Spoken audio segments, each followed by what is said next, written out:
নমস্কার বন্ধুরা, অ্যাস্ট্রোসেজে আপনাদের সবাইকে স্বাগত জানাই। আজকের ভিডিওটি কর্কট রাশিদের জন্য বিশেষ, কারণ আপনাদের অপেক্ষা ছিল শনিদেব রাশি পরিবর্তন কবে করবে। শনিদেব রাশি পরিবর্তন করবে তো সব থেকে প্রথম আপনার শনির ঢাইয়া শেষ হবে। বন্ধুরা, আজ আপনাদের সামনে নিয়ে এসেছি সেই ভিডিও, শনির মহাপরিবর্তন 2025 আপনার জীবনে কি ফল নিয়ে আসবে। 29শে মার্চ 2025 শনি রাশি পরিবর্তন করবে, মানে মহা পরিবর্তন করবে, আর পুরো 2.5 বছরের জন্য শনিদেব 9th হাউসে অবস্থান করবে। আগে আপনার 8th হাউসে ছিল উনি।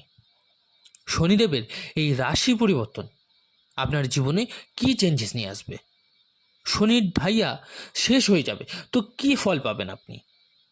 আর এখন যে শনির গোচর হবে 2.5 বছরের জন্য 9th হাউসে, এটা আপনার জন্য কি এফেক্ট নিয়ে আসবে, এই সমস্ত ব্যাপার অনেক ডিটেলসে আজকে বোঝাবো। কি নেগেটিভ হবে আর কি পজিটিভ হবে সব কিছু বলবো আজকে। আজকের ভিডিওটি চন্দ্ররাশির ওপর ভিত্তি করে নির্ধারিত। যদি আপনি আপনার নিজের জন্মছকের বিশ্লেষণ করাতে চান বা প্রেডিকশন করাতে চান, তো অবশ্যই আমার টেলিগ্রাম চ্যানেল জয়েন করে নেবেন। লিঙ্কটা ভিডিওর ডিসক্রিপশানে পেয়ে যাবেন। আর যে সকল বন্ধুরা নিজেদের রেমেডিস বা প্রতিকারের জন্য স্টোন ব্যবহার করতে চাইছেন, তারা অবশ্যই এই ভিডিও ডেসক্রিপশানে আরেকটি লিঙ্ক দেওয়া থাকবে, একবার চেক করে নেবেন। নেওয়া না নেওয়াটা সম্পূর্ণ আপনার ওপর, কিন্তু কী ধরনের জিনিস ব্যবহার করতে বলছি একবার দেখে নেবেন। তো চলুন এবার জেনে নিই কর্কট রাশিতে শনিদেবের মহাপরিবর্তন 2025 মানে 29শে মার্চ থেকে কি হবে। আপনার রাশি 4 নম্বর রাশি কর্কট রাশি। আপনার রাশি থেকে 9th হাউসে শনি আসবে 29শে মার্চে। আর শনির দৃষ্টি কোথায় পড়বে? 9th হাউসে অবস্থান করার পর আপনার 11th হাউসে, 3rd হাউসে এবং আপনার 6th হাউসেও পড়বে। এই 3টে জায়গায় শনির দৃষ্টি পড়বে। 9th হাউস কোন জিনিসের হয়? ধর্মের হয়ে থাকে এবং বাবারও মানা হয়। 9th হাউস আপনার ভাগ্যের হয়। 9th হাউস আমাদের লাকের হয়। অর্থাৎ এই সকল জিনিসই 9th হাউস থেকে বিচার করা হয়, আমাদের ভাগ্যের, পিতার, ধর্ম বা আধ্যাত্মিকতার। সব থেকে প্রথম যতদিন 8th হাউসে শনিদেব ছিল, তো আপনি 2 পা এগোনোর চেষ্টা করছিলেন, কিন্তু 4 পা পেছনের দিকে আসছিলেন। 10 পা সামনে এগোচ্ছেন, তো 20 পা আপনাকে পিছিয়ে দিচ্ছিল। কোনো না কোনোভাবে আপনাকে ডিলে করাচ্ছিল। আপনার হেলথ রিলেটেড সমস্যা হয়েছিল এই শনির ঢাইয়াতে। আপনার দাঁতের ইস্যু বা গলাতে ইনফেকশান বা অ্যালার্জি টাইপের বা জয়েন্ট পেন, সে শরীরে যে কোনো জায়গায় ব্যথার সমস্যা বা টায়ার্ড হয়ে যাওয়া সব সময়। মানে আপনি কিছু কাজ করছেন কিন্তু ক্লান্ত হয়ে শুয়ে পড়ছেন। আপনার কোনো কাজে মন লাগছে না। আপনি চাইছেন অনেক কিছু অ্যাচিভ করতে, আপনার আইডিয়াস অনেক বেশি, কিন্তু সেটা কাজে কিভাবে লাগাবেন তা কিন্তু বুঝে উঠতে পারছিলেন না। এবার যখনই শনি 8th হাউস থেকে বেরিয়ে 9th আসবে 29শে মার্চের পর, এই সমস্ত জিনিস যা আপনার সাথে ঘটেছিল সেগুলো এবার বন্ধ হবে। তো এবার কি করে কিভাবে নিজেকে এগোবেন আপনি? প্রথমত আপনার যা মাইন্ডসেট তা এবার চেঞ্জেস হয়ে যাবে, বেটার হয়ে যাবে। এর সাথে আপনার ম্যারিড লাইফে যেহেতু 7th লর্ড 8th যাবে, যদিও নিজের ঘরে ছিল তবুও ম্যারিড লাইফে কিছু অবসাদ ছিল, আপনার লাইফ পার্টনারের হেলথে কিছু সমস্যা দিচ্ছিল। তো এবার এই সমস্ত জিনিসকে বেটার করাবে। লাইফ পার্টনারের সাথে ম্যারিড লাইফে কিছুটা পরিবর্তন করাবে। এর সঙ্গে লাইফ পার্টনারের কেরিয়ারে এবং পার্সোনাল লাইফেও গ্রোথ করাবে। আর আপনার কেরিয়ারের গ্রোথ হওয়ার সম্ভাবনা কিন্তু অনেক বেড়ে যাবে। এবার শনির দৃষ্টি আপনার 11th হাউসে পড়বে, 7th হয়ে, তো ডেলি ইনকামের কাজ আপনার বাড়বে।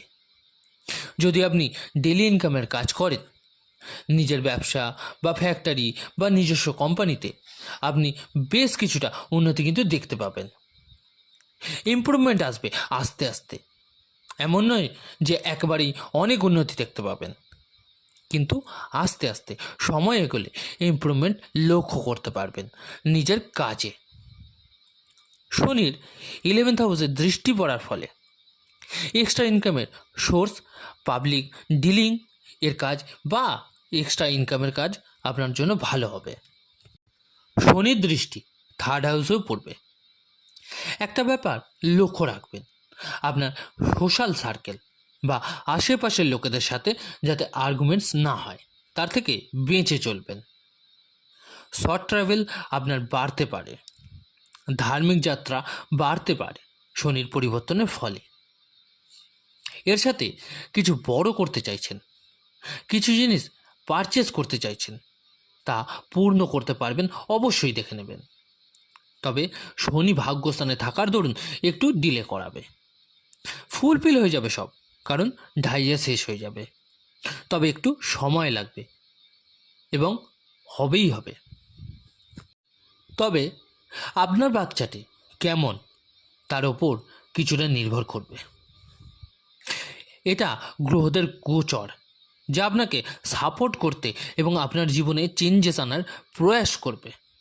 তবে তার সাথে গ্রহদের পরিস্থিতি আপনার জন্মছকে কেমন সেটা কিন্তু ম্যাটার করে। এর সাথে শনির দৃষ্টি আপনার 6th হাউসে। তো কর্কট রাশির ব্যক্তি, যদি আপনি ভাবছিলেন লোন নেবেন কিন্তু তাতে সাকসেস পাচ্ছিলেন না, বা আপনি ঋণের চক্করে, কোর্ট বা কেস এসবের চক্করে ফেঁসেছিলেন শনির ঢাইয়াতে, সেখান থেকেও আপনি কিন্তু বাইরে বেরোনোর প্রয়াস করবেন এই সময়। কিন্তু দেখা যাচ্ছে আপনি লোন নেবেন, সে প্রপার্টি নিয়ে হোক বা পার্সোনাল জিনিস নিয়ে হোক, এই 2.5 বছরে, এবং আপনার লোন চলবে একরকম দেখা যাচ্ছে। এর সাথেই কর্মক্ষেত্রে পলিটিক্সের সঙ্গে শত্রু নাশও হবে, কিন্তু প্রথমে কিছু শত্রু তৈরি হবে এবং সেই শত্রুদের নাশও করবেন শনিদেব। কিন্তু আমি এখানে কর্কট রাশিদের এটা বলবো যে আপনি পলিটিক্স থেকে দূরে থাকুন। ঢাইয়া শেষ হয়ে যাবে, তো তার একটা আলাদা ইম্প্যাক্ট পড়বে আপনার জীবনে। এতদিন মেন্টাল প্রেশার ছিল, অ্যাংজাইটি ছিল, স্ট্রেস ছিল, চাপ ছিল, মানসিক এবং ফ্যামিলির প্রেশার ছিল। তো এই সব জিনিস থেকে বাইরে বেরোবেনই আপনি। তবে কিছু পজিটিভ আছে আর কিছু নেগেটিভ আছে। যেমন কোনো পলিটিক্সে আপনাকে পড়লে চলবে না, শনির দৃষ্টি 6th হাউসে। তো আপনি কোনো কিছুতে ইনভলভ না হয়ে শুধু নিজের কাজ নিয়ে, নিজের কাজের মতলব নিয়ে আপনার কিন্তু থাকা উচিত হবে। আপনার কাজে গ্রোথ পাবেন, কাজে পরিবর্তন হবে। যদি নিজের কাজ নিয়ে কোথাও যেতে চান, তো তা কিন্তু আপনার ফুলফিল হবে। এক্সট্রা ইনকাম সোর্স আপনার কিন্তু বাড়বে। যদি আপনার ট্রাভেলিং, ইম্পোর্ট এক্সপোর্টের কাজ বা অনলাইনের কাজ বা মার্কেটিং, ইঞ্জিনিয়ারিং কাজ, তো এগুলো অবশ্যই চেঞ্জেস দেখতে পাবেন আপনি। তাদের জন্যও ভালো যারা ওয়ার্কার্স, ডেলি মাল বহন করেন, লোডিং আনলোডিংয়ের কাজ করেন, ফিল্ডের কাজ করেন বা ফিল্ডের থেকে কাজ করেন, দৌড়ঝাঁপ এসবের ধরনের কাজ করেন, ট্রাভেলিংয়ের কাজ করেন, মানে বসে থেকে নয়, হাঁটা চলা করে যে সমস্ত কাজ, তো শনি মহাপরিবর্তনে তারা অনেক বেশি বেনিফিট পাবে। যদি এতদিন আপনি কোথাও আটকে গেছিলেন বা আপনার কাজ ফেঁসেছিল, কোথাও চাপের মধ্যে কাজ করছিলেন, কোনো কাজ পেন্ডিং ছিল, তো ঢাইয়া সমাপ্ত হতেই রাস্তা নিজে থেকে বেরিয়ে আসবে।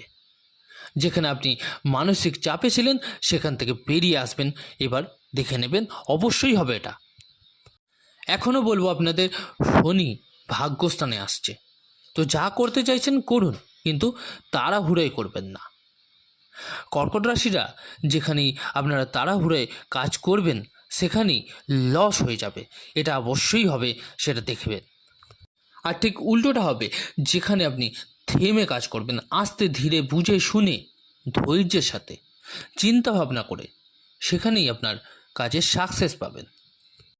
কারণ কর্কট রাশি জলতত্ত্বের রাশি, ওয়াটার সাইন, তাই তাড়াতাড়ি কাজ শেষ করা বা পেশেন্স কম হওয়া এদের মধ্যে দেখা যায়। এক্সাইটমেন্ট লেভেল খুব বেশি বেড়ে যাওয়া, এরকম প্রকৃতিরই এদের দেখা যায়। আপনি কম্পিটিশানে, স্পোর্টসে অংশগ্রহণ করুন, শিক্ষাকে নিয়ে এগোনোর চেষ্টা করুন, কারণ 9th হাউস হয় হায়ার এডুকেশনের, তাই পিএইচডি করুন, উচ্চশিক্ষা শুরু করুন, ট্রাই করুন, তাদের জন্য খুব ভালো কিন্তু হবে। এবার বলি কি উপায় করবেন আপনারা। ডেলি হনুমান চল্লিশার পাঠ করুন, চন্দ্রের বীজ মন্ত্র করুন, ওম শ্রাম শ্রীম শ্রম স চন্দ্রমা সাহে নমঃ 108 বার করুন। সকালের দিকে ওম নমঃ শিবায় মন্ত্রটি জপ করুন, ডেলি কিন্তু করবেন, অবশ্যই খুব ভালো ফল পাবেন। আর যদি পারেন গায়ত্রী মন্ত্রের জপ করুন। বন্ধুরা, আজকের ভিডিওটি কেমন লাগলো জানাতে ভুলবেন না, অবশ্যই কমেন্ট করে। আর যে সকল বন্ধুরা নতুন শুনছেন তারা অবশ্যই চ্যানেলটিকে সাবস্ক্রাইব করে দেবেন। ধন্যবাদ।